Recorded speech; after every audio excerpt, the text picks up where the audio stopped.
همیشه و همه جا چشمم دنبالش بود. خیلی دوستش داشتم. از نگاهاش میدونستم که اونم منو خیلی دوست داره. بعد سالها انتظار با عشق ازدواج کردیم. خوشبخت بودیم، اما هیچ وقت نتونستیم از کنار با هم بودن لذت ببریم، چون باید پولامون رو پس انداز میکردیم واسه خرید خونه، ماشین، گرفتن عروسی. همیشه هر چیزی رو که دوست داشتیم میگفتیم الان نه، بعد از عروسی، الان باید خونه بخریم. هر دو سخت پولامون رو پس انداز میکردیم. موفق شدیم، خونه رو خریدیم و جشن عروسی خیلی زیبایی گرفتیم. از فردای اون روز به فکر این بودیم لوازم خونمون رو جدید کنیم. گوشت و مرغ تو خونه همیشه باشه و میوه های چند رنگ داشته باشیم. با اومدن بچه به فکر این بودیم بچه‌مون لباساش خوب باشه و غذای مقوی بخوره. خلاصه تا وقتی بچه هامون سر و سامون گرفتن هر روز دغدغه چیزی رو داشتیم. خونه بزرگتر، ماشین بهتر، مبل زیباتر، خرج دانشگاه، عروسی، جهیزیه. روزها گذشت و ما پیر شدیم. ما موندیم و یک خونه بزرگ و یک ماشین پارک شده توی پارکینگ که استفاده نمی شد و بچه هایی که درگیر زندگی خودشون بودن. ما پیر شدیم و از زندگی لذت نبردیم.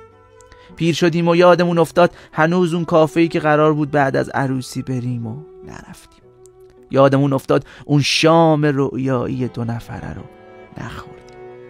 یادمون افتاد پارک سر کوچه رو هم نرفتیم. یادمون اومد نرفتیم سینما تا فیلم کمدی ببینیم. یادمون اومد هیچ سالگرد ازدواجی رو نگرفتیم. یادمون اومد چقدر زود تولد همدیگه رو فراموش کردیم. یادمون اومد پشت تلفن فقط لیست خرید رو گفتیم. یادمون رفت حال همدیگه رو بپرسیم. یادمون اومد چقدر دوستت دارم بود که باید هر روز میگفتیم و نگفتیم. یادمون اومد چقدر بوسه بود که موند رو دستامون.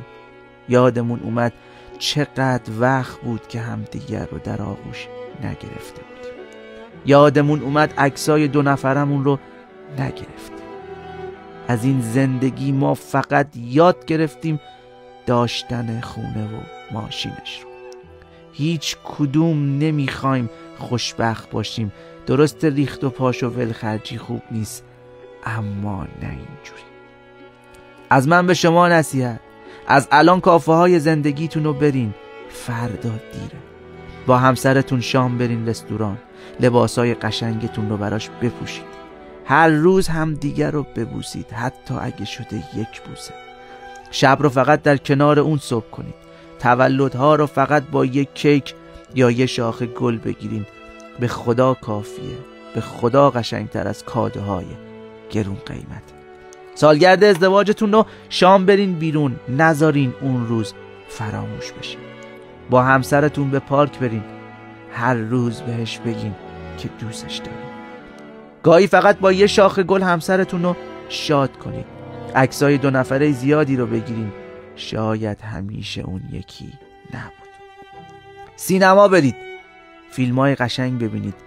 با همین چند تا مورد زندگی قشنگ میشه. وقت زیادی هم نمیخواد، هزینه زیادی هم نمیخواد. ماهی 1 بار به کافه برین، مطمئن باشید با پولش پادشاه نمیشید. گاهی شام رو با همسرتون به رستوران برین، مطمئن باشین با سالی 3-4 بار رستوران رفتن نمیتونید خونه بخرید. تولد فقط سالی 1 باره. سالگرد ازدواجتونم همینطور ساده برگزارش کنیم. ما فقط 1 بار به دنیا میاییم و 1 بار زندگی میکنیم. شاید فردایی وجود نداشته.